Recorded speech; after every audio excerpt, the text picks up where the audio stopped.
Tyler Williams adjusted his worn backpack straps for the third time as he stood outside the imposing brick building of Roosevelt Middle School. The morning sun cast long shadows across the perfectly manicured lawn, making everything look like a scene from one of those movies where rich kids went to fancy schools. He took a deep breath and checked a crumpled piece of paper in his pocket again. Room 127, Mrs. Johnson, 7th grade homeroom. This was his 4th school in 3 years. But somehow this one felt different. Maybe it was the way the other kids were dressed, with their brand new sneakers and designer backpacks. Or maybe it was the way their parents dropped them off in shiny SUVs, while Tyler had walked the 6 blocks from his apartment complex. Past the bus stop he couldn't afford to use, the hallways buzzed with the familiar chaos of middle school life. Groups of friends reunited after winter break, sharing stories and showing off new gadgets they'd gotten for Christmas. Tyler kept his head down and followed the room numbers painted on the walls. 125, 126, 127. Found it. Mrs. Johnson was a kind-looking woman with graying hair and reading glasses hanging from a beaded chain. She smiled warmly when Tyler handed her his transfer papers, but he could see the slight concern in her eyes as she scanned the documents. Another mid-semester transfer. Another kid who probably wouldn't stick around long enough to make real friends. "Class, we have a new student joining us today," Mrs. Johnson announced, and 24 pairs of eyes turned to stare at Tyler. He managed a small wave, feeling heat creep up his neck. "Tyler will be with us for the rest of the year. I hope you'll all make him feel welcome." A few kids smiled politely, but most just went back to their conversations. Tyler was assigned a desk in the 3rd row, between a girl with perfectly styled blonde hair who smelled like expensive perfume, and a boy wearing a hoodie that probably cost more than Tyler's entire outfit. During lunch, Tyler sat alone at a corner table in the cafeteria, eating the peanut butter sandwich his mom had packed for him that morning. Around him, the cafeteria hummed with conversation and laughter. He watched groups of friends sharing stories, trading parts of their lunches, making plans for after school. The blonde girl from his homeroom sat with a group of other girls, all of them picking at salads and diet drinks. The boy in the expensive hoodie was part of a loud table of athletes. Comparing their stats from winter sports, Tyler pulled out his notebook, the one with the worn cover and pages that were starting to come loose from the binding. It wasn't a regular notebook, though. Instead of homework assignments or class notes, the pages were filled with something entirely different. Musical staffs drawn carefully with a ruler, notes scattered across the lines like tiny black birds. Melodies that played in his head during math class. Harmonies that came to him when he was walking home from school. He'd been doing this since he was 8 years old, ever since his grandmother had shown him how to read music. She'd been a church pianist back in her day, and during the summer he'd spent with her before she passed away, she'd taught him the basics. How to identify notes, how to count beats, how music was like a language that spoke directly to the heart. Tyler didn't have access to a piano anymore. The apartment he shared with his mom was barely big enough for their secondhand furniture, let alone an instrument. But that didn't stop the music from flowing through his mind.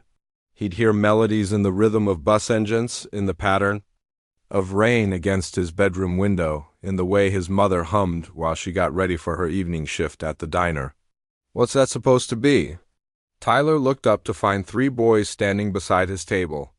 The one who'd spoken was tall for his age, with perfectly styled hair and a smirk that suggested he was used to being the center of attention. Double quotes, just. "Notes," Tyler said quietly, closing the notebook. "Notes?" The boy laughed, and his friends joined in. "What are you, some kind of music nerd? You know they don't teach that weird stuff here, right?" Tyler felt his face burning again. "It's not weird." "Right," the boy said, drawing out the word. "Come on, guys.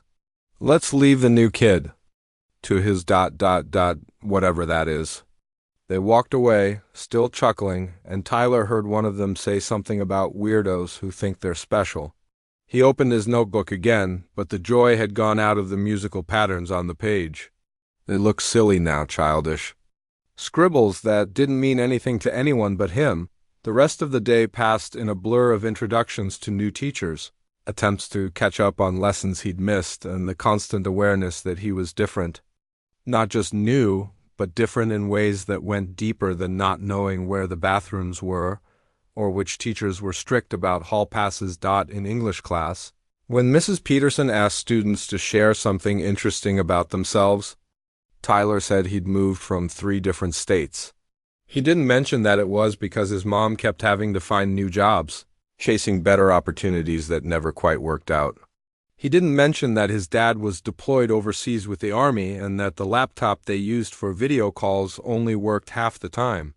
He didn't mention that sometimes he lay awake at night wondering if they'd have to move again before the school year ended. In science class, Mr. Rodriguez grouped students for a lab project, and Tyler found himself partnered with 2 kids who clearly would have preferred to work together.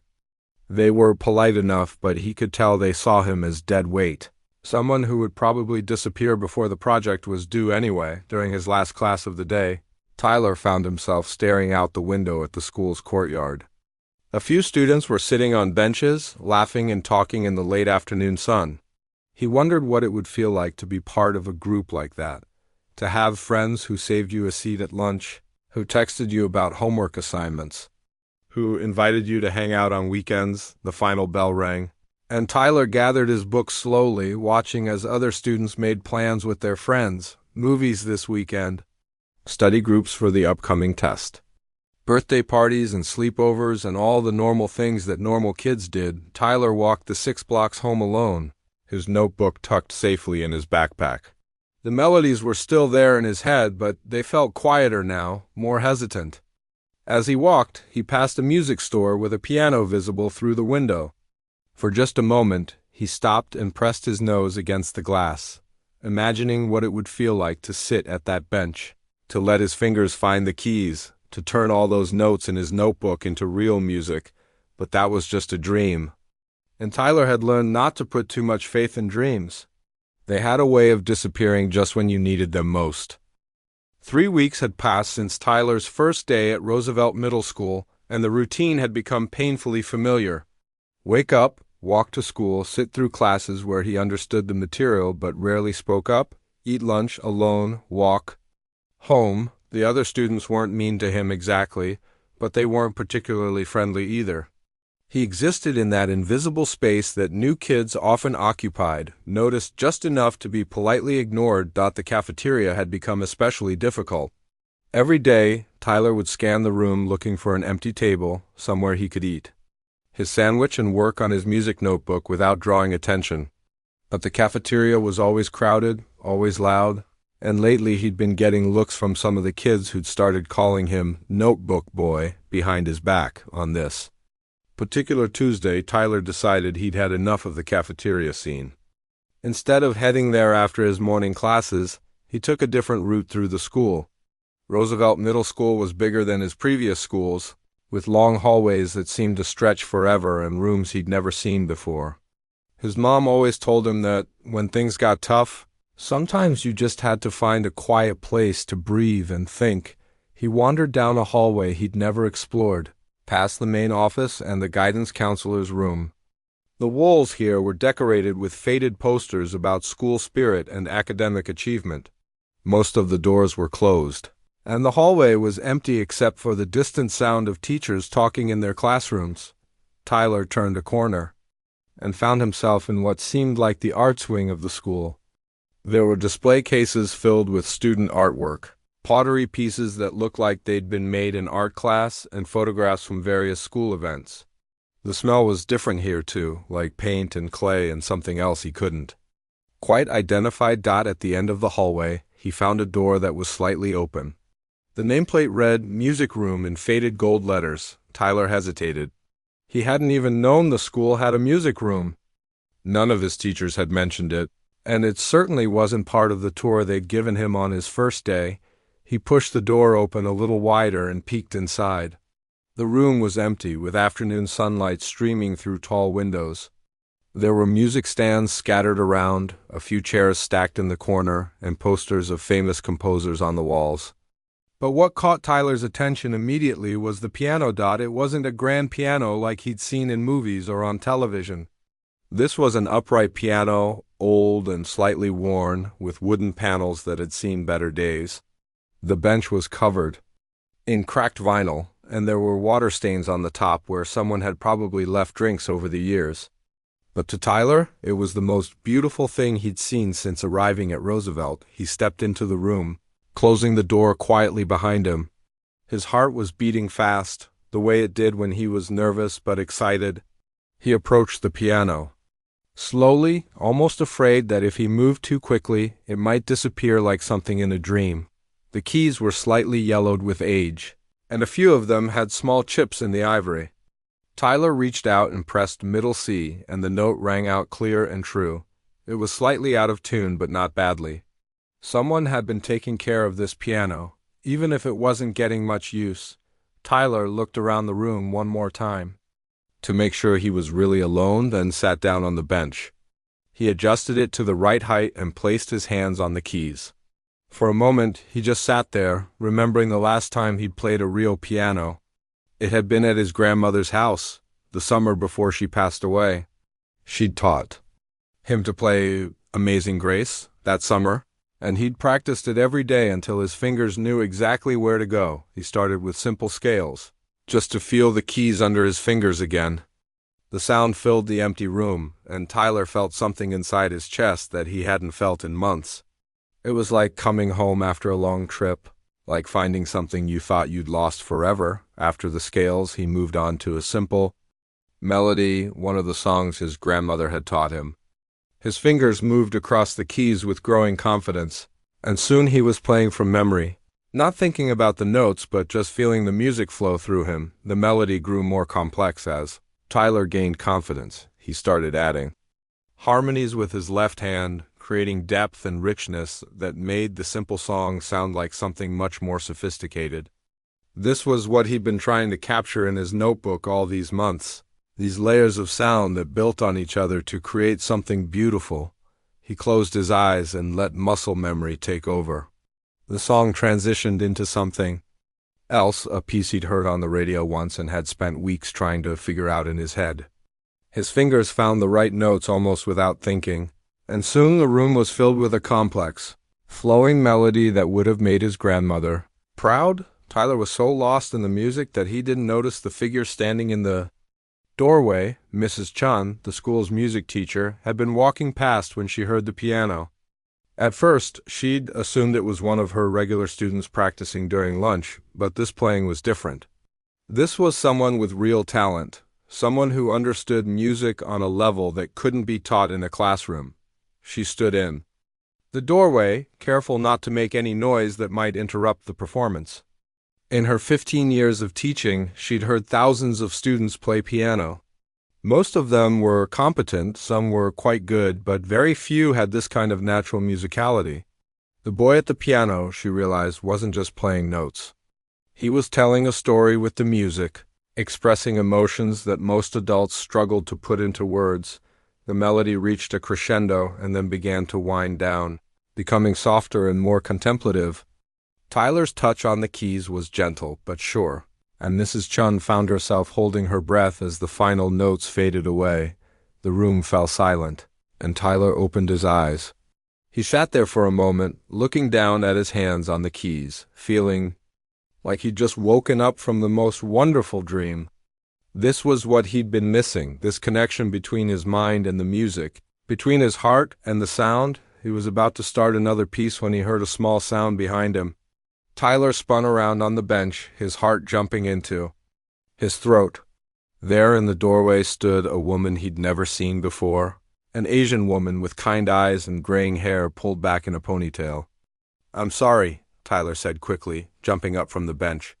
"I didn't know anyone was... I wasn't supposed to be... I should go." But Mrs. Chun held up a hand, and there was something in her expression that made Tyler pause.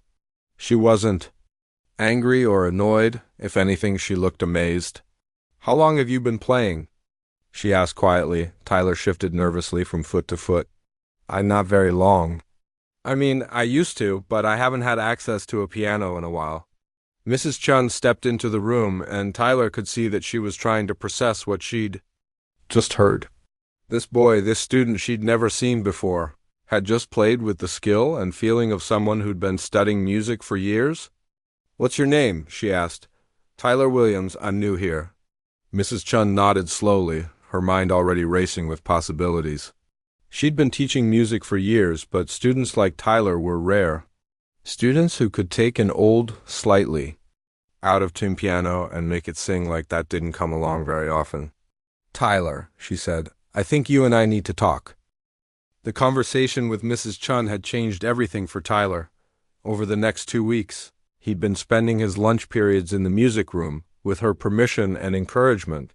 She'd given him a key so he could practice whenever the room was available, and for the first time since moving to Roosevelt, Tyler felt like he belonged somewhere. Mrs. Chun had been amazed by Tyler's natural ability. During their talks, she'd learned that he'd never had formal lessons beyond what his grandmother had taught him during one summer. Everything else he'd figured out on his own by listening to music and working through melodies in his head. It was the kind of raw talent that music teachers dreamed of finding. "You have perfect pitch," she'd told him one afternoon as he played through a complex piece he'd learned just by listening to it on the radio. "Do you know how rare that is?" Tyler hadn't known. He'd just assumed everyone could hear when notes were wrong or when harmonies didn't fit together properly. Learning that this was special made him feel proud in a way he hadn't experienced in a long time, but their musical sessions hadn't gone completely unnoticed. A few students had seen Tyler heading to the music room during lunch, and word had started to spread. Not malicious rumors exactly, but the kind of casual gossip that followed any kid who was different. "Did you see the new kid going into the music room again?" Ashley Morrison whispered to her friends during study hall. "What do you think he does in there?" "Probably thinks he's some kind of musician or something," replied Kevin Zhang, rolling his eyes. "My dad says kids these days all think they're going to be famous." The comments weren't particularly mean-spirited, but they were loud enough for other students to hear. And unfortunately, they were also loud enough for Mr. Peterson, the gym teacher, to overhear during his hall monitoring duty. Mr. Peterson was one of those teachers who believed strongly in toughening kids up for the real world. He'd been teaching at Roosevelt for 12 years, and in his opinion, too many students these days were getting soft. They needed to learn that life wasn't always going to coddle them, that sometimes you had to face hard truths about your place in the world. When he heard the students talking about Tyler and his music room visits, Mr. Peterson felt a familiar irritation. Another kid who thought he was special, who thought the rules didn't apply to him. In Mr. Peterson's experience, these kids needed to be brought back down to earth before they got too full of themselves. He made a mental note to keep an eye on this Tyler Williams. The opportunity came during the weekly faculty meeting. Miss Rodriguez, the drama teacher, was discussing plans for the upcoming school assembly. They needed students to participate, to showcase different talents and achievements from around the school. "We could have some of the art students display their work," she suggested. "Maybe get the debate team to do a presentation about their recent wins." "What about music?" asked Mrs. Chun. "I have a student who's been showing remarkable progress. He might be interested in performing." Mr. Peterson looked up from the papers he'd been grading. "Which student is that?" "Tyler Williams. He's new this year, but he has incredible natural talent." Mr. Peterson and Ms. Rodriguez exchanged a look. They'd both heard the rumors about the new kid who thought he was some kind of piano prodigy. Mr. Peterson had seen Tyler in the hallways with his worn clothes and quiet demeanor. The kid obviously came from a different background than most Roosevelt students, and maybe it was time he learned that wanting something didn't make you good at it. "You know what?" Ms. Rodriguez said thoughtfully. "That's actually a great idea. It would be good for him to get some exposure, meet more students." Mrs. Chun smiled, pleased that her colleagues were showing interest in Tyler's abilities. "I'll talk to him about it. I think he'd be nervous, but it might be good for his confidence." What Mrs. Chun didn't see was the way Mr. Peterson and Ms. Rodriguez looked at each other again with a slight smirk that crossed Mr. Peterson's face. In his mind, this was perfect. The kid clearly thought he was something special, spending all that time in the music room. Let him get up in front of the whole school and show everyone what he could really do. Maybe then he'd learn some humility. Actually, Mr. Peterson said, why don't we make it a surprise for him? Kids that age get nervous when they have too much time to think about performing. We could just announce it at the assembly, get him up there. Sometimes the best performances happen when people don't have time to overthink it. Ms. Rodriguez nodded enthusiastically. That's brilliant. It'll be more natural that way, more authentic. Mrs. Chung felt a small twinge of uncertainty. I don't know if that's the best approach for Tyler. He's still adjusting to the school, and he's quite shy. Trust us, Ms. Rodriguez said with what she thought was a reassuring smile. We've been doing this for years. Sometimes kids surprise themselves when they're just thrown into it. The meeting moved on to other topics, but Mr. Peterson was already planning. He'd seen this kind of thing before. Kids who thought they had talent, who spent their time daydreaming about being special instead of focusing on reality. It wasn't cruel to give them a reality check. It was educational. Over the next few days, word began to spread among the faculty about the surprise performance planned for the assembly. Most teachers assumed it was a nice gesture to help the new student feel included. But a few, the ones who'd observed Mr. Peterson's teaching style over the years, sensed something else in his enthusiasm for the plan. Meanwhile, Tyler continued his daily visits to the music room, completely unaware of what was being planned. He'd been working on a particularly challenging piece that Mrs. Chun had suggested, something that would really showcase his abilities. The music had become his escape, his way of dealing with the loneliness and uncertainty of being the new kid. You're really improving, Mrs. Chun told him one afternoon as he finished playing. Your finger technique is getting much stronger. Tyler smiled, feeling proud. For the first time in months, he felt like he was good at something, like he had found his place. Do you think, would it be crazy to think about maybe joining the school band or something? Mrs. Chun's heart warmed at the hope in his voice. Tyler, I think you could do whatever you set your mind to with music. You have real gift. Neither of them knew that in just a few days, that gift would be put to a test that nobody had planned for, least of all Tyler himself. The assembly was scheduled for Friday morning, and by Thursday evening, Mr. Peterson had everything arranged. He'd spoken to the principal about featuring Tyler's performance, framing it as a way to welcome the new student and showcase the school's commitment to nurturing all kinds of talents. It'll be great for school morale, he'd explained. Show everyone that Roosevelt is the kind of place where any student can shine. The principal had approved the plan, trusting Mr. Peterson's judgment about what would be best for the student and the school community. After all, what could be wrong with giving a talented young musician a chance to perform? As Tyler walked home that Thursday evening, humming one of the melodies he'd been working on, he had no idea that in less than 18 hours, his entire world was about to change.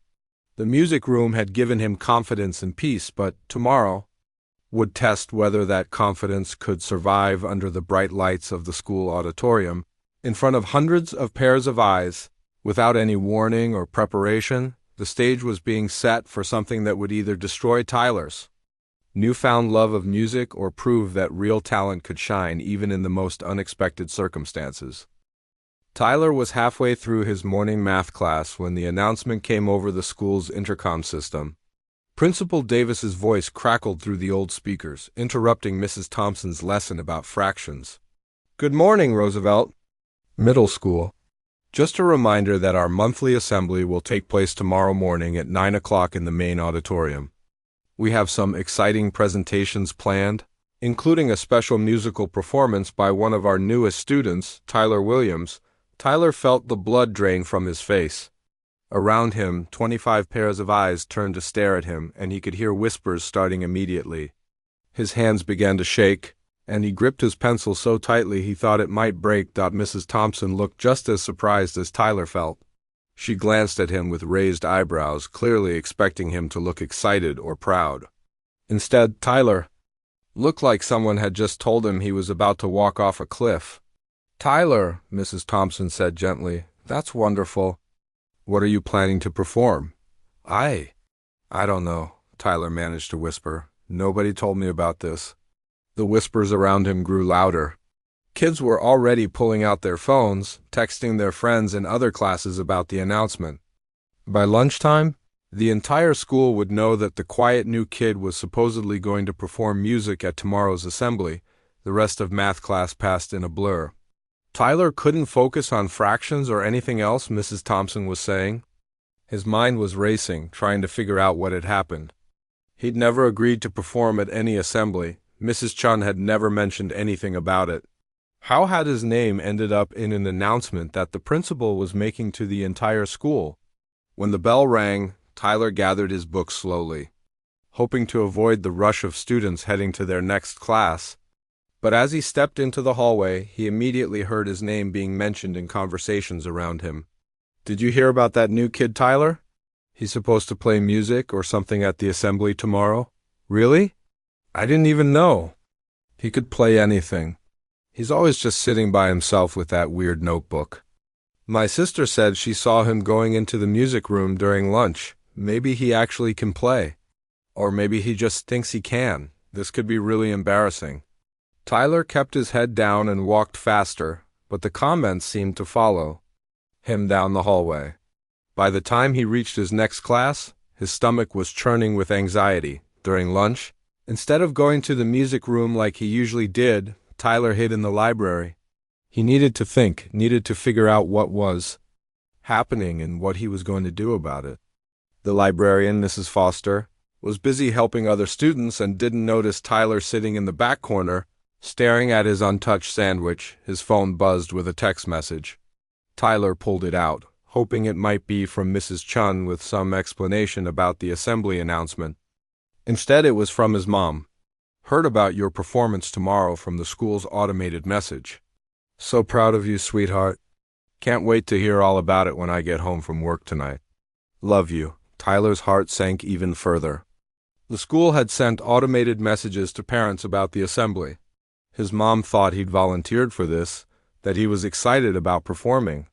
How could he explain that he'd been ambushed, that he had no idea this was happening until he heard his name over the intercom? The afternoon classes were torture. In every room, Tyler could feel students looking at him differently. Some seemed curious, others looked skeptical, and a few appeared to be already enjoying what they expected would be tomorrow's entertainment. In English class, Dylan Martinez, one of the popular kids who'd never spoken to Tyler before, leaned over and whispered, "So what are you going to play tomorrow? Please tell me it's not going to be some weird classical stuff that puts everyone to sleep." Tyler just shrugged, not trusting himself to speak without his voice shaking. "Come on," Dylan pressed. "You must have something planned. The whole school's going to be watching." That was exactly what Tyler was afraid of. The whole school watching. Him, expecting something amazing while he stood on stage with no preparation, no plan, and no idea how he'd gotten into this situation in the first place. After school, Tyler walked home slowly, dreading the conversation he'd have to have with his mom. She worked the evening shift at the diner and wouldn't be home until after midnight, but she'd left him a note on the kitchen table. "Tyler, I'm so excited about your performance tomorrow. I wish I could be there to see it, but I know you're going to be amazing. Mrs. Chun must really believe in you to recommend you for the assembly. Remember what Grandma always said? Music comes from the heart, not from fear. Love, Mom. P.S. Call your dad tonight. I told him about the assembly and he wants to hear all about it." Tyler crumpled the note in his fists. Everyone thought this was his choice, his moment to shine. Nobody understood that he felt like he was being thrown to the wolves. He spent the rest of the afternoon pacing around their small apartment, trying to figure out his options. He could pretend to be sick tomorrow and not go to school at all. But then what? The assembly would still happen, and people would ask questions. Plus, his mom would worry and probably try to take him to the doctor. He could go to school but refuse to perform. Just stay in the audience and let them figure out what to do when he didn't show up on stage. But that seemed almost worse somehow, like admitting defeat before he'd even tried, or he could actually go through with it. Get up on that stage, sit at the piano, and play something. But what if he messed up? What if his nerves got the better of him and he forgot everything he'd learned? What if the piano was different from the one in the music room, or out of tune, or what if his hands just froze up completely? Tyler's phone rang, interrupting his worried thoughts. The caller ID showed his dad's number, calling from overseas. "Hey, buddy." His father's voice sounded tinny through the international connection, but warm and familiar. "Your mom told me about your big performance tomorrow. I'm so proud of you, son." Tyler felt tears stinging his eyes. "Dad, It's not what you think. I didn't volunteer for this. I don't know how it happened." There was a pause on the other end of the line. "What do you mean?" Tyler explained the whole situation, the announcement that came out of nowhere. The feeling that he'd been set up, the pressure he was feeling from everyone's expectations. His father listened without interrupting, and when Tyler finished, there was another long pause. "Tyler," his dad finally said, "I'm going to tell you something that my grandfather told me when I was about your age.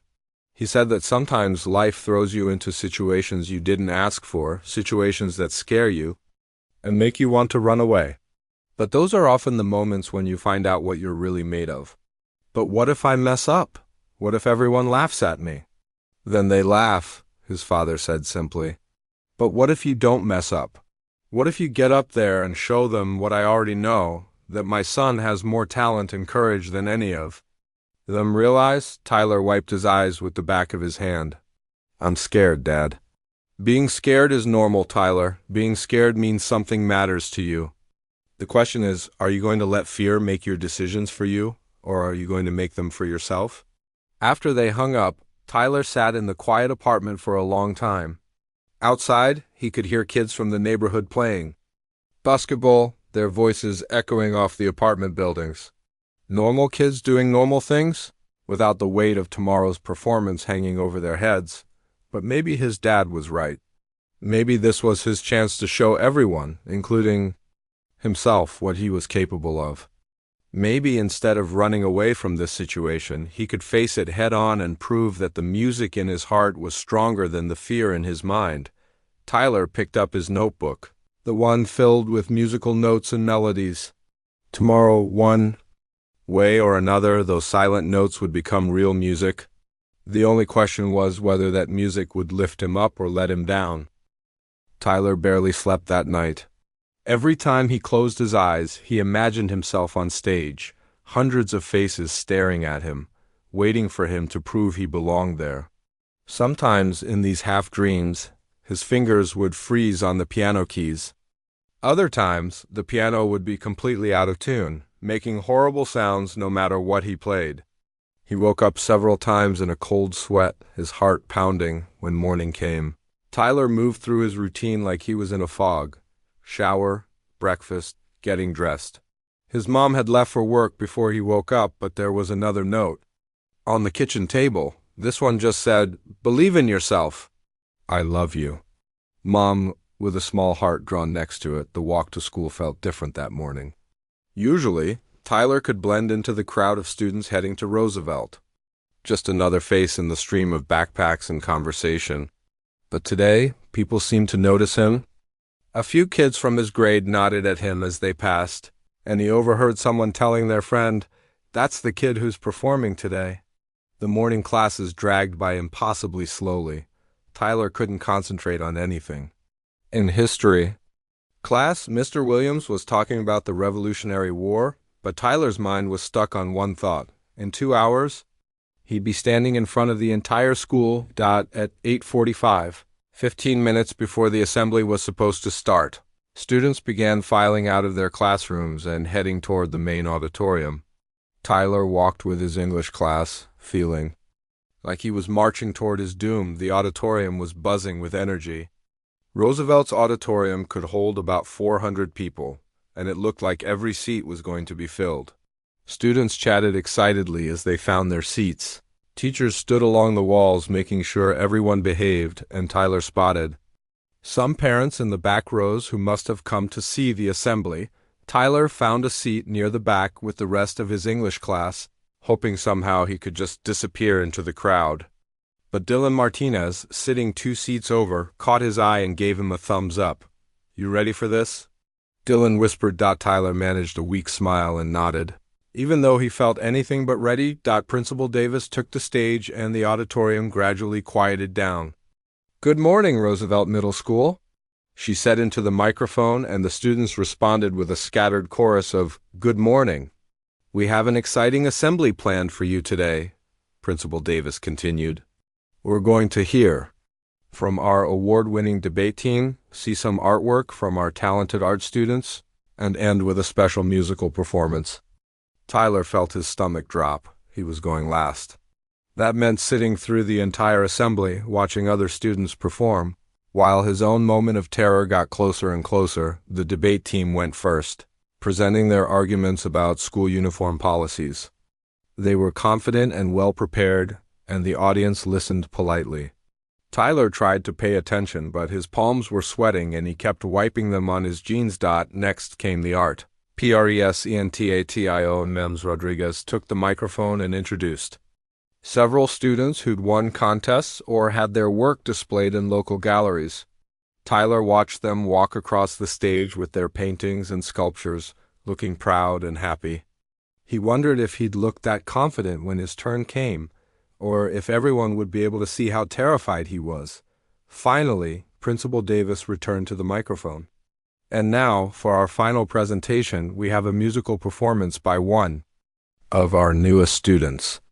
Tyler Williams has been exploring his musical talents here at Roosevelt, and today he's going to share some of that talent with all of us. Tyler, would you please come up to the stage?" The auditorium erupted in polite applause, and Tyler felt like his legs had turned to jelly. This was it. There was no backing out now, no pretending to be sick, no running away. 400 pairs of eyes were looking around the auditorium, trying to spot him. Tyler stood up slowly. His English teacher, Mrs. Peterson, smiled encouragingly at him as he stepped past the other students in his row. The walk down the aisle to the stage felt like it took forever.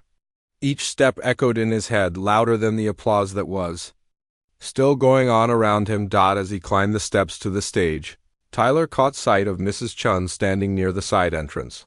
She looked surprised to see him, and he realized she hadn't known about this either. Someone had arranged this performance. Without telling either of them, the stage lights were brighter than Tyler had expected. He could see the first few rows of students clearly, but beyond that, the audience faded into a blur of faces and shadows. In the center of the stage sat a beautiful black grand piano, much nicer than the old upright in the music room. "Principal." Davis handed him the microphone. "Would you like to say anything before you perform, Tyler?"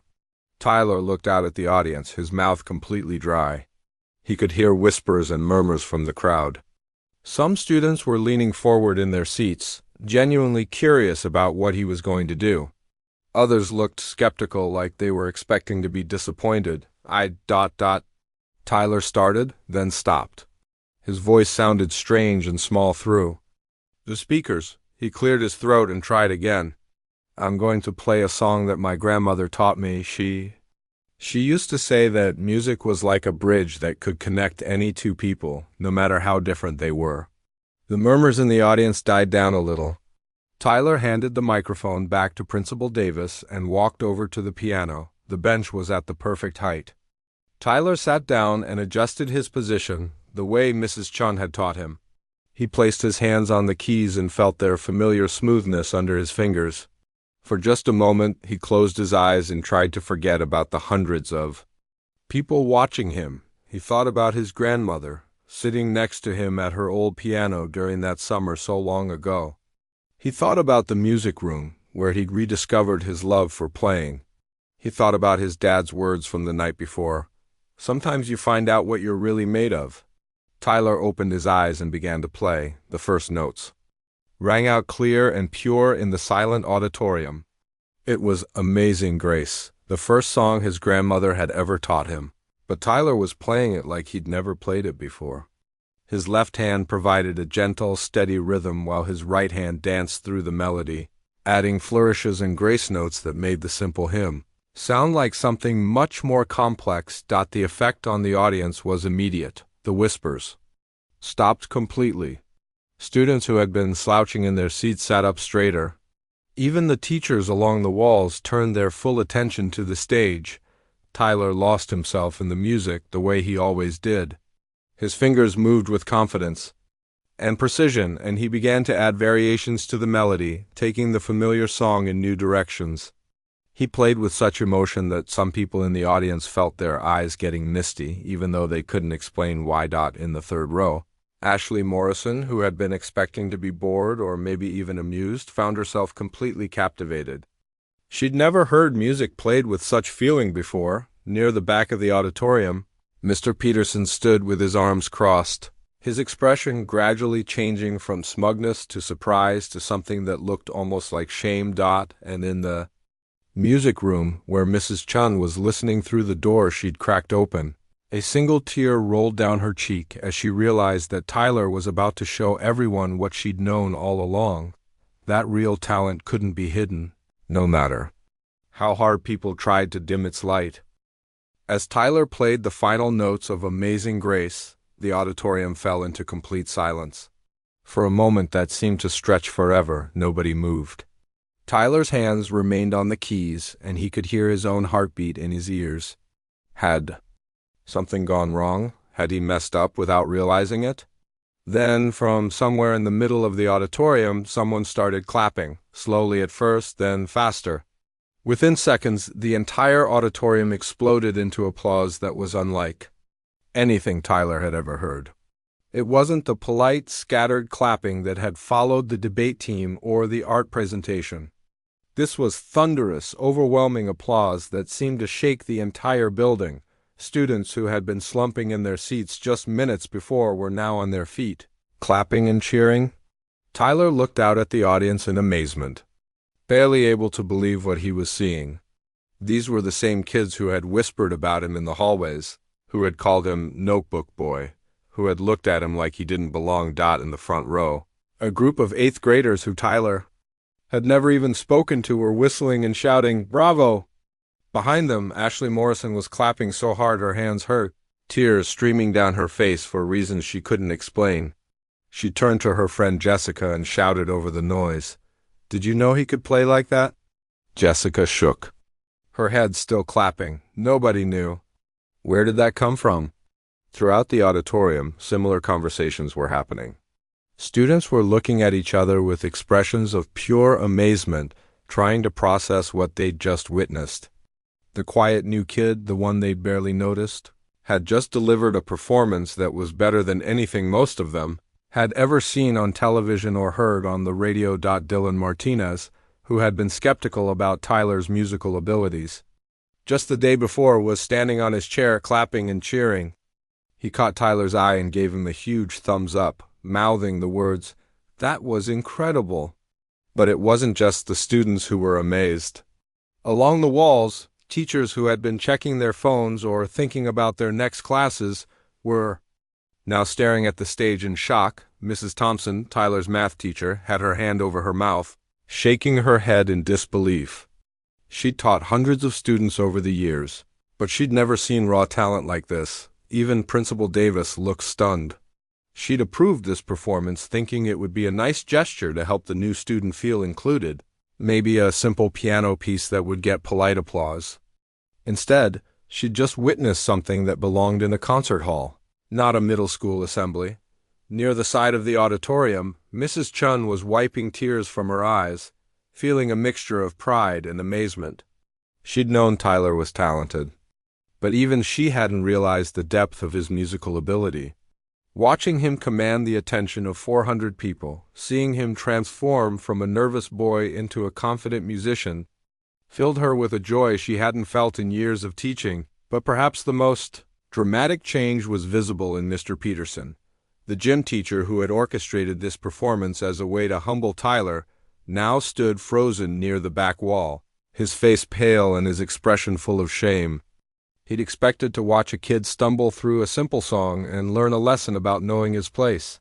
Instead, he'd just witnessed something extraordinary, and he was beginning to realize the cruelty of what he'd tried to do. The applause continued. For what felt like several minutes, though it was probably closer to one. Tyler remained seated at the piano, overwhelmed by the response. He'd gone from terrified to focused while he was playing, but now that the music was over, he felt almost dizzy with relief and disbelief. Finally, Principal Davis approached the microphone and the applause gradually died down as students returned to their seats. But the energy in the room had completely changed. Where there had been routine assembly boredom before, now there was excitement and amazement. "Well," Principal Davis said, her voice filled with genuine emotion, "I think it's safe to say that was absolutely incredible. Tyler, that was truly remarkable." The applause started again, and Tyler finally stood up from the piano bench. His legs felt shaky, but this time it wasn't from fear. It was from the overwhelming realization that he'd actually done it.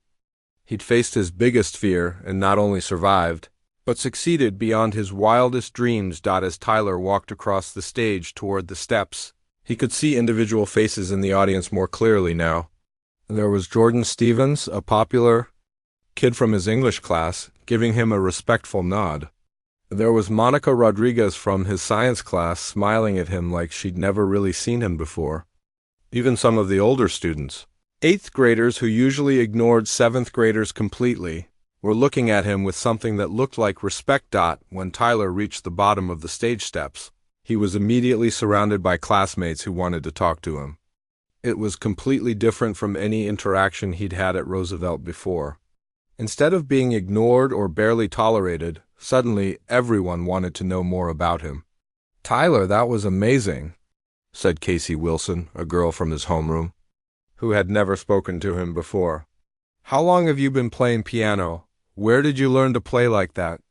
asked another student. "Do you take private lessons?" "My mom plays piano," said another kid, "but she doesn't play anything like that. That was like professional level stuff." Tyler found himself in the strange position of being the center of attention in a positive way. People were genuinely interested in talking to him, asking him questions, wanting to know more about his music.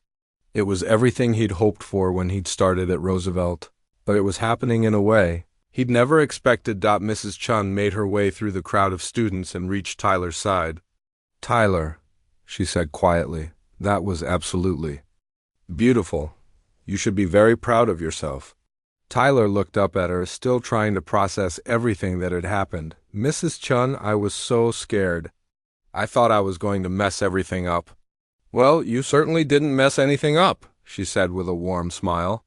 "In fact, I think you just changed a lot of people's minds about what's possible." As the students began filing out of the auditorium to return to their regular classes, Tyler noticed that the atmosphere around him had fundamentally shifted. Kids who had never acknowledged his existence before were now saying hello as they passed. Some were asking if he'd be performing again soon. Others were wondering if he gave piano lessons. Dylan Martinez appeared at Tyler's elbow as they walked back toward their classroom wing. "Dude," he said, shaking his head, "I had no idea.